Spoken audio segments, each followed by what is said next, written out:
of war. Eventually, Saddam Hussein's out of cash. Big problems. Well, when you're out of cash, you got to find cash. So Iraq realizes, hey, there's this rich oil land just south of us in this tiny little country called Kuwait. And so Saddam Hussein invades Kuwait to steal the oil because he's broke, because the war didn't work out for him.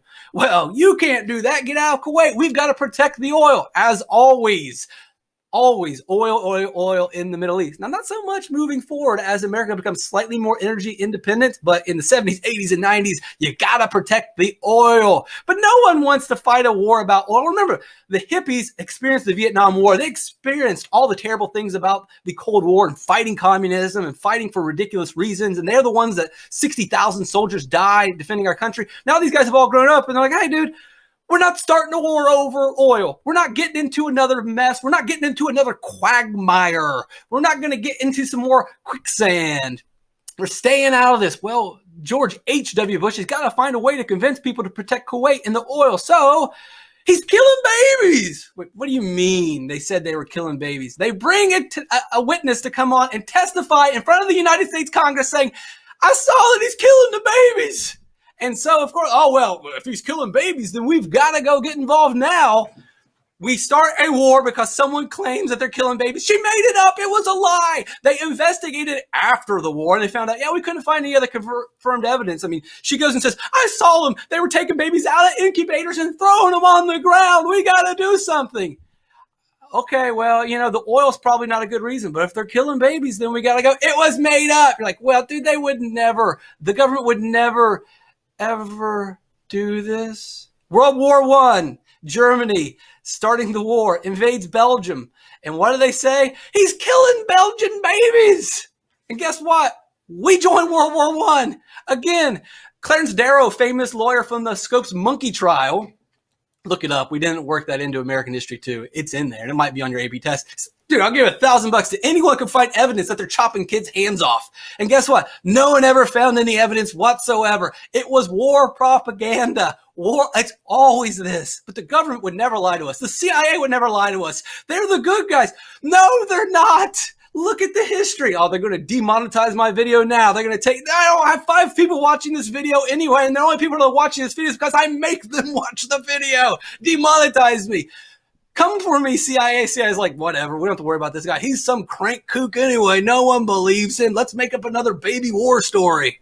What do we got now? Who's killing babies now? 1990 to 1991, remember. So he invades Kuwait. Now, yay, Kuwait's free. We win.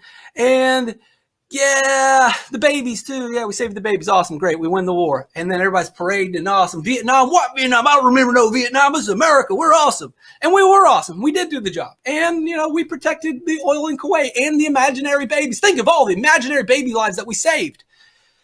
But we don't take out Saddam Hussein. Hey, maybe we should go into Iraq. Like, right, all we do is protect Kuwait. We should go in and finish the job. This guy's crazy. We need to take care of this.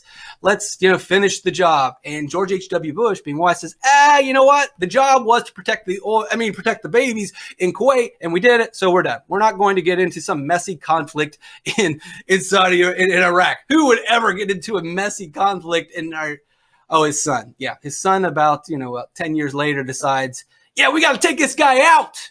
We got to take him out. He's got weapons of mass destruction. He's got big old bombs that are going to kill America. And also, he's connected to 9/11. Remember 9/11? He was connected to that.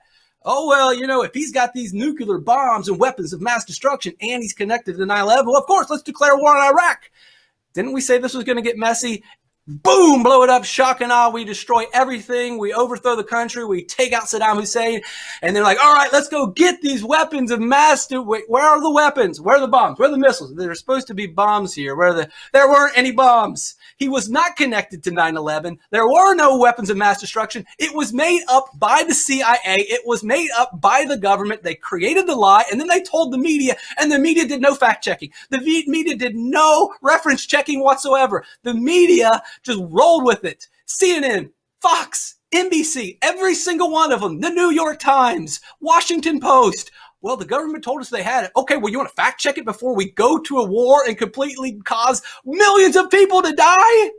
Could the media maybe ask 2 questions? Like, maybe say, nuh-uh, or give me some proof. Now, the media's like, no. We trust and believe the government. when we choose to. Shouldn't laugh. Millions of people have died, and the Middle East is an absolute mess because of the government just lying to us into a war. But they would never lie. You know, I mean, the baby trick's going to come back, folks. You know this. And why did we go there? It's all about oil. And now we don't even necessarily need the oil.